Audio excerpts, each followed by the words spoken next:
Welcome to the Rock Fight, where we speak our truth, slay sacred cows, and sometimes agree to disagree. This is an outdoor podcast that aims for the head. I'm Colin, and today on the show, well, it's here. I can hold back no longer. We need to talk about e-mountain biking and e-mountain bikers because, like the golden god Dennis Reynolds once said, I have contained my rage for as long as possible, but I shall unleash my fury upon you like the crashing of 1,000 waves. But before you feel my fury, I need you to go ahead and subscribe or follow this podcast on whatever podcast app you are listening to it on. Followers and reviews are how this show grows, and if the show grows, you get more shows and more topics where you hear me come down like the hammer of Thor. So please click follow and leave us a 5-star rating as well as a review. And be sure to stick around till the end of the episode, where I ask for some very specific feedback. Thanks for supporting the Rock Fight. All right, let's get into this.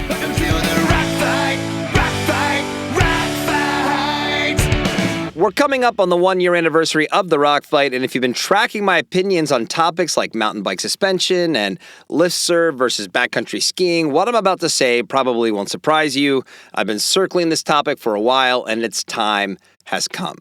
Electric mountain bikes are a problem. Now, don't turn this off because you're expecting me to regurgitate all the other hot-button topics that get attached to e-bikes. A quick Google search will bring back a steady stream of the same 2 or 3 problems people attribute to e-bikes, and I'm not going to add to that steaming pile of nothingness. That's what we have Outside Magazine for. No, I want to focus on mountain biking specifically because there may be other e-bike issues worth debating, but none of them really impact my life. Those things aren't on the agenda today. What is on the agenda is the fact that e-mountain bikes are creating a generation of riders who don't know how to fucking mountain bike. The progression of learning an outdoor sport or skill is crucial because you're learning the etiquette as much as you are learning to do the sport itself. When you start mountain biking, you're limited by your technical proficiency and physical ability, and the more you ride, you get stronger. Your skills improve, and along the way, you learn the etiquette and how to be a member in good standing of the mountain bike community who represents mountain bikers everywhere when out on multi-use trails. And that's what brings me to e-bikes because, at least speaking anecdotally, there is a growing number of young mountain bikers who have only known a world of dirt on e-bikes, and their entrenched bad behavior is exacerbated by their electrified bicycles.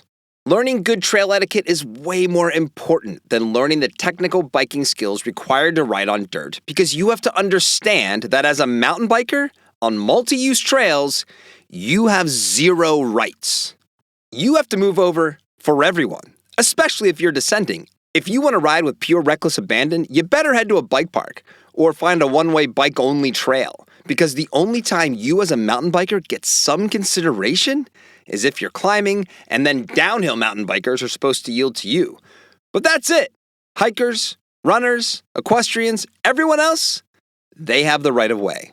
The frequency with which I've run into e-mountain bikers on my local trails not adhering to the rules is kind of astounding. I've been past going uphill on single track with no verbal cues from the person coming up behind me. Multiple times I've narrowly avoided being hit by downhill riders as I've been climbing.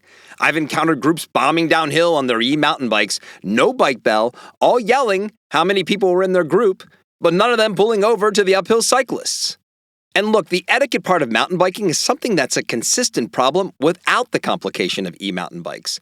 Go out on any trail that gets regular use or traffic from mountain bikes, and eventually you'll run into some dickhead mountain biker who seems hell-bent on ruining mountain biking for everyone by doing all the things that the anti-mountain bike lobby complain about. I've seriously seen cyclists ripping downhill, expecting hikers to move for them, yelling at them when they don't, and I've also seen mountain bikers get into shouting matches with equestrians.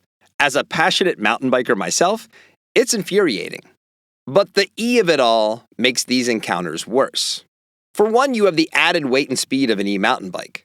Just 2 days ago, I was climbing on a local trail when a pack of e-mountain bikers came hauling ass downhill, none with bike bells, none of them attempting to give me the right of way, all of them moving at top speed, and each of them riding a bike that is a solid 20 pounds heavier than mine. Any head-on collision on bikes could end in serious injury, but each of these riders carried the extra weight and speed to make it even more consequential.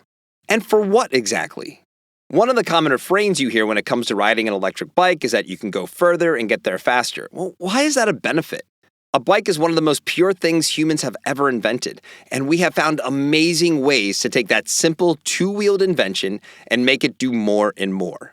But each of those innovations, geometry, gears, suspension, wheel and tire differences, specific bikes for cruising roads, gravel, and mountains, maintained the same premise. Two wheels turned by two cranks. So why are we rushing to make bikes more like cars?